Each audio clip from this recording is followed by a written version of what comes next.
tuloy po ba yung new pension plan ng mga military men in uniform? Okay, yun pong bagong retirement, separation, and other na guidelines para po sa mga men in uniform, mga master, ay kasalukuyan po na naka-pending pa for second reading doon po sa Senado. So yun pong bill na intended for that purpose ay pasado na ngayon sa House of Representatives, and kasalukuyan pong for second reading pa siya doon sa Senado. Alam po natin na isa po sa mga talaga pong kilala na personalidad na sumulong po para po doon sa bagong pension process, pension plan for the military and uniform personnel ay si dating Finance Secretary Jokno.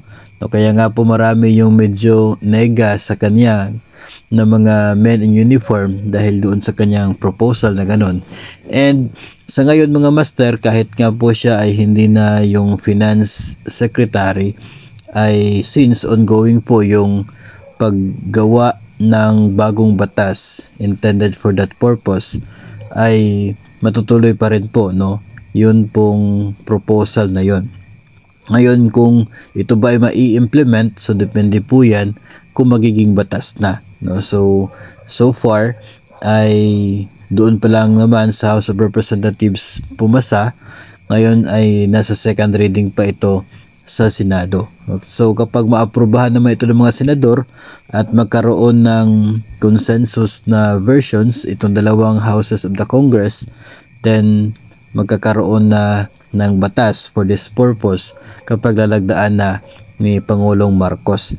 Matatandaan din po natin na isa po si Pangulong Marcos sa mga may plano din po, no, dito sa gagawin na pagbabago sa mula po sa retirement, separation na claims ng atin pong mga kasamahan, mga kaibigan po natin na mga men in uniform, no? Kasi nga doon po sa House of Representatives mismong si House Speaker Romualdez, no, yung naging author sa isa sa mga bills na yung purpose ay ito nga, itong bagong pension reform, no, separation plan na reform para sa mga men in uniform.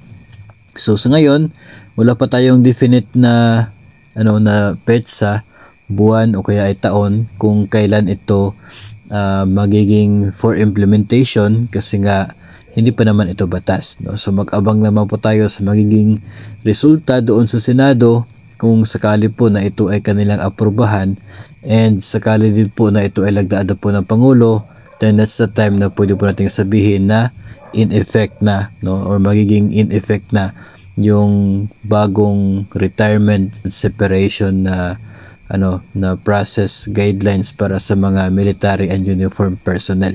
Yung napansin lamang po talaga natin na bigating doon na issue ay tungkol po doon sa deduction sa sahod na siya pong magiging contribution ng mga bago na miyembro ng men in uniform.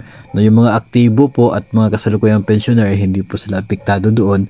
Taging yung mga bago lamang na mga miyembro kapag effective na yung batas. Sila po yung agad-agad na magkaroon ng 9% deduction sa kanilang sahod bilang naging contribution po nila doon sa magiging pension plan po nila kapag sila po ay magretiro na sa serbisyo.